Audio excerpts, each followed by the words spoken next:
Hello, I'm Fox Can Fix It, and I'm a caraholic. It's been 0 days since I purchased a project car. Might as well walk around and take a look at it. This is a 1987 Dodge Raider, which is the same thing as a short wheelbase Mitsubishi Montero, which is basically the same thing as the Dodge Ram 50 truck I already own, but in small SUV form and slightly shorter-ish, I guess. I bought it out of an estate. It has been sitting for at least, I don't know, how long does it take for lichen to grow on a vehicle? There's an oil change sticker on the door. Well,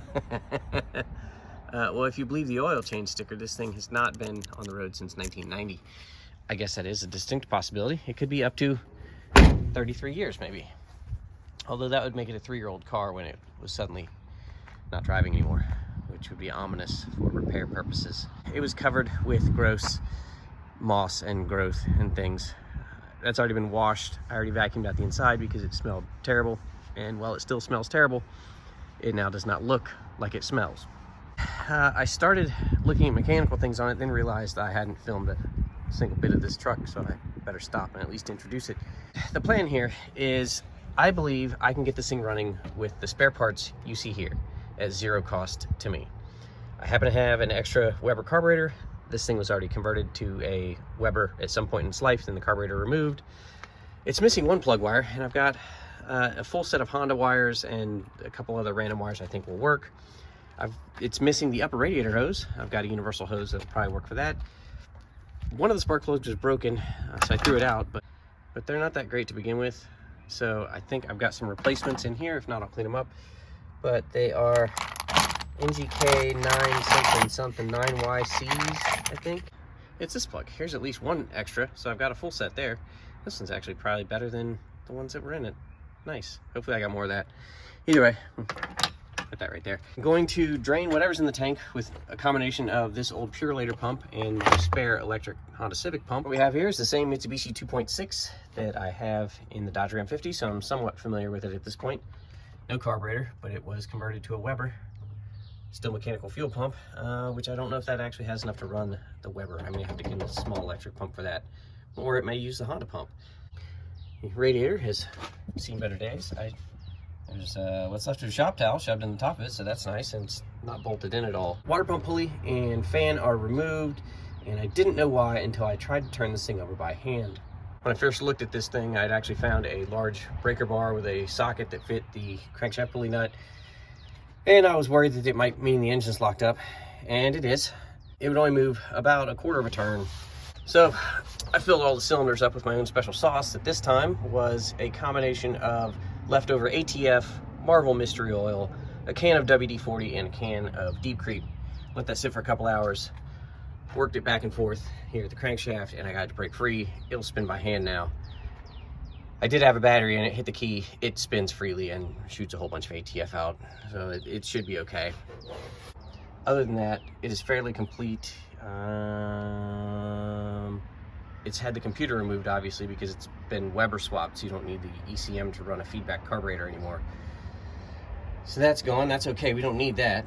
The brake pedal did go to the floor. I took the cap off this. It was empty. I filled it all the way up and pumped it, got air out of it.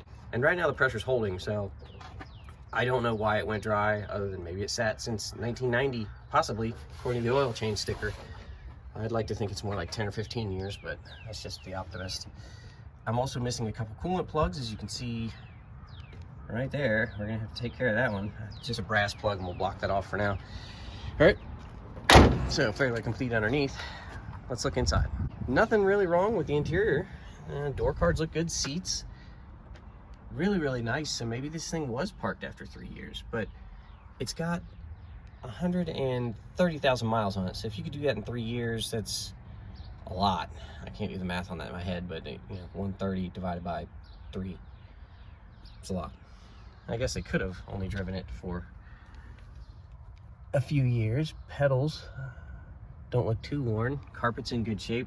The worst part of the interior is the dash has all this gook on it that is dried. I don't know what that is. And at some point in its life, the headliner fell down. So we're gonna have to either replace it or paint that gray or do something. I don't know, we'll see. It is an automatic, which is a shame. It'd be better to have the stick shift in this, but it'll do okay, I guess. It's still got the factory radio, which is nice. Nobody's messed with wiring. That's a comforting thought. These things are pretty cool. They have an inclinometer.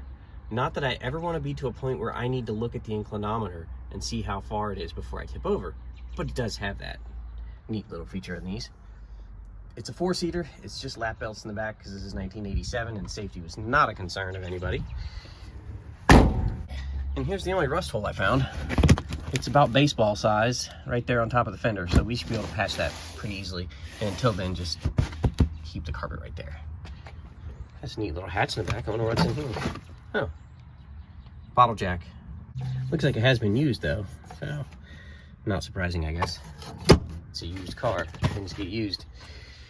And this is the only other rust right here, this bottom seam, which is probably not surprising, especially not in the Midwest. This is actually pretty clean for the Midwest. So